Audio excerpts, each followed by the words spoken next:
manusia seperti yang tadi disampaikan sama Mbak Shirley di pengantar tadi ya, bahwa apa namanya, sebagai manusia kita itu sebagai makhluk pribadi sekaligus juga sebagai makhluk sosial gitu.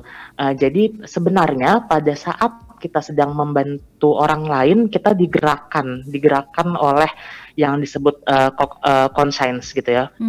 Conscience ini adalah suatu mungkin kalau kita bahasakan dengan lebih mudah dipahami, ini conscience itu terkait dengan kata hati gitu ya. Jadi sebenarnya kita diciptakan oleh Tuhan dan ini pun juga suatu hal yang diakui di dunia ilmiah gitu ya, di dunia psikologi gitu, bahwa conscience ini menggerakkan kita pada hal-hal yang baik sebenarnya, karena pada kita tuh diciptakan itu sebagai orang-orang yang saling terhubung sebenarnya, seperti itu, sebagai makhluk sosial gitu ya. Jadi pada saat orang lain sedang merasa kesulitan, sedikit banyak di dalam diri kita itu pasti ada terketuk gitu ya, ada sesuatu, kita ngerasa bahwa aduh kok orang-orang mengalami hal seperti ini ya. Nah itu jadi itu adalah conscience kita atau hati nurani kita nih yang lagi bicara gitu. Dan selain itu, kalau tadi pertanyaannya terkait dengan gimana sih caranya supaya menumbuhkan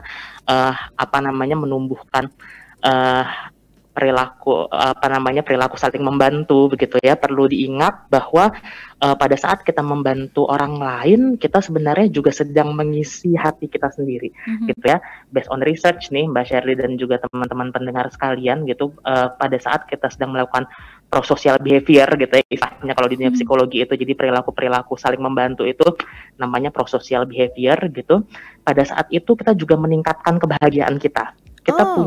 Kita ini sebenarnya sebagai manusia kita sebenarnya seperti kumpulan energi, gitu. Kita seperti kumpulan energi yang pada saat orang lain merasa senang dengan bantuan kita, kita pun juga turut merasa senang, begitu ya. Dan akhirnya ini meningkatkan mood positif kita, mengurangi stres kita, gitu ya, dan juga meningkatkan kemampuan kita dalam bersosialisasi, sehingga ini pun membawa manfaat bagi kita sendiri, gitu ya. Dan bahkan di jurnal-jurnal kesehatan juga disebutkan bahwa orang-orang yang lebih sering membantu orang lain itu ternyata kesehatannya itu lebih baik loh, gitu. Jadi kesehatan fisiknya pun juga ternyata meningkat begitu. Dan ternyata nih yang lebih mengejutkan juga gini ya, aku juga mengutip dari beberapa jurnal-jurnal kesehatan yang kubaca gitu, ternyata orang yang suka membantu orang lain itu cenderung lebih panjang umur dan sehat gitu, dibandingkan orang-orang yang tidak membantu. Gitu ya. Jadi banyak sekali manfaatnya sebenarnya membantu orang lain itu. Iya.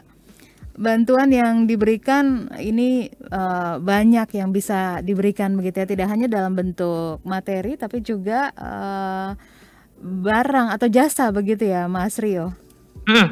Benar. Iya, betul Mbak Shirley. Jadi bisa apapun. Kalau kita tinjau dari sisi prosocial behavior tadi ya, secara psikologis ya tadi sebutannya adalah prosocial behavior. Ini kan sebenarnya keinginan untuk bisa bermanfaat bagi orang lain. Nah, bermanfaat bagi orang lain itu tidak harus secara materi saja, gitu ya, tapi juga bisa dengan kita berbagi pengalaman kita, begitu ya. Misalnya kita punya nih tips-tips cara supaya nggak stres gitu. Oh, kalau cara aku tuh begini, kita bagikan ke orang lain, itu sebenarnya juga membuat kita juga termasuk dalam bagian membantu orang lain. Kemudian juga berdonasi, berderma, bekerja sama begitu ya, dan juga misalnya aja yang terpanggil untuk menjadi seorang relawan gitu ya, bahkan hal-hal seperti patuh sama peraturan gitu ya, karena kan peraturan itu dibuat untuk kepentingan bersama ya. Nah, itu adalah bagian dari membantu. Sebenarnya kita sudah membantu orang lain dengan cara patuh pada peraturan.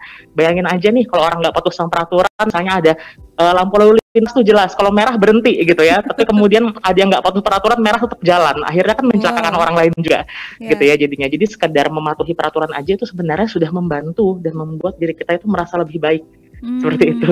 Iya. Oke. Kemudian ada bentuk-bentuk empati yang efektif ya Mas Rio? Betul. Itu yang bagaimana? Ya, bentuk-bentuk empati. Bentuk empati yang lebih efektif itu kita perlu kenali dulu nih. Sebenarnya bentuk empati kita ini, kan empati itu bisa terjadi karena dua hal, Mbak, ya. Ya. Yang pertama karena sisi personal, begitu ya, karena sisi personalnya dalam artian si conscience-nya tadi itu, hati nuraninya tergerak nggak ya, gitu ya. Dan juga ada yang kedua adalah sisi situasional. Nah, kita harus agak-agak aware nih sama yang sisi situasional, karena manusia itu tidak bisa dipungkiri ya, ada yang namanya konformitas. Mbak Shirley, jadi konformitas itu artinya kita berusaha untuk menjadi sama dengan orang-orang lain, gitu ya. Jadi nih misalnya semua orang lagi bantu, kita ikut-ikutan bantu, gitu ya. Jadi akhirnya motifnya adalah motif ikut-ikutan, gitu ya. Jadi agak latah sedikit gitu ya, Mas ya. Betul, jadi kita perlu apa ya? Perlu kita lihat dulu nih, ini motifnya sebenarnya apa? Apakah karena aku melihat temanku ikut membantu maka aku juga ikut membantu, atau enggak dari pertama kali aku melihat ada sesuatu aku tergerak untuk ikut. Nah, kalau misalnya ini adalah motif personal untuk mengikuti apa namanya tergerak tadi ya untuk ikut membantu, maka di situ kita akan menemukan cara-cara yang lebih efektif, gitu ya. Cara yang lebih efektif itu yang gimana sih? Yang tidak sekedar kita tuh cuma ngelihat apa namanya, oh ikut peduli, ikut sedih gitu ya, tapi kita cari tahu, oh bantuan yang diperlukan apa sih sebenarnya, gitu. Jadi kita akhirnya membantunya itu juga sesuai, tepat guna gitu ya, akhirnya efektif, gitu.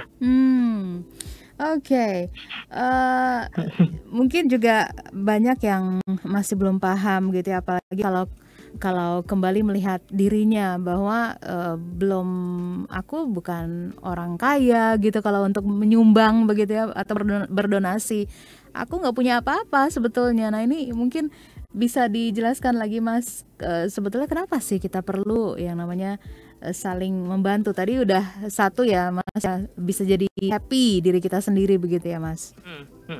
Ya.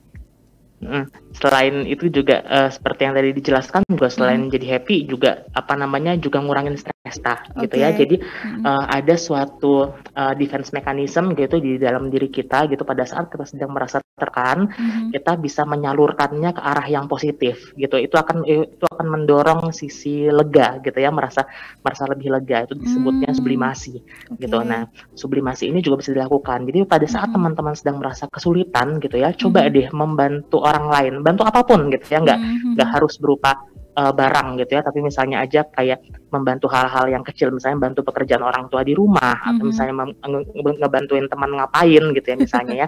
Nah, itu pasti ya, kita hal-hal kecil bener itu pasti kita bakal ngerasa feeling better gitu. Jadi kita ini bukan pengalihan loh, bukannya apa kita lagi stres terus dialihkan dengan bantu orang lain, bukan. Tapi itu adalah penyaluran gitu ya. Itu malah disalurkan. Jadi enggak stres sendiri gitu ya, enggak ngerasa aduh ketekan sendiri gitu, tapi kita salurkan ke hal-hal yang positif, yaitu dengan membantu orang lain. Nah, jadi memang ini membantu kita untuk less stress jadinya gitu, dan juga sampai ke si kesehatannya juga bakal ikut meningkat dan cenderung untuk lebih panjang umur gitu ya, dan juga kesejahteraan si kita juga ngerasa lebih enak gitu jadinya. Artinya pas banget ya ini di momen COVID-19 ini juga di rumah nggak hanya berdiam diri, tapi banyak hal yang bisa dilakukan sebetulnya ya, Mas Rio ya. Yes, benar gitu. Jadi memang apa namanya walaupun juga kita di rumah aja gitu, mungkin juga nggak banyak bantuan yang bisa kita berikan secara fisik gitu ya jadinya, tapi sekedar menyebarkan berita yang benar gitu. Nah, ini kan juga termasuk membantu. Habis itu forward di WA group nih saluran untuk berdonasi kemana, nyumbangin apa kemana gitu, tapi kita teliti dulu gitu ya. Kita teliti dulu bahwa itu adalah hal yang benar gitu. Nah, inilah yang disebut dengan penyaluran empati yang lebih efektif jadinya. Jadi nggak asal sebar itu enggak juga ya jadinya. Harus diseleksi juga yang mana yang harus disebarkan gitu ya, Mas ya.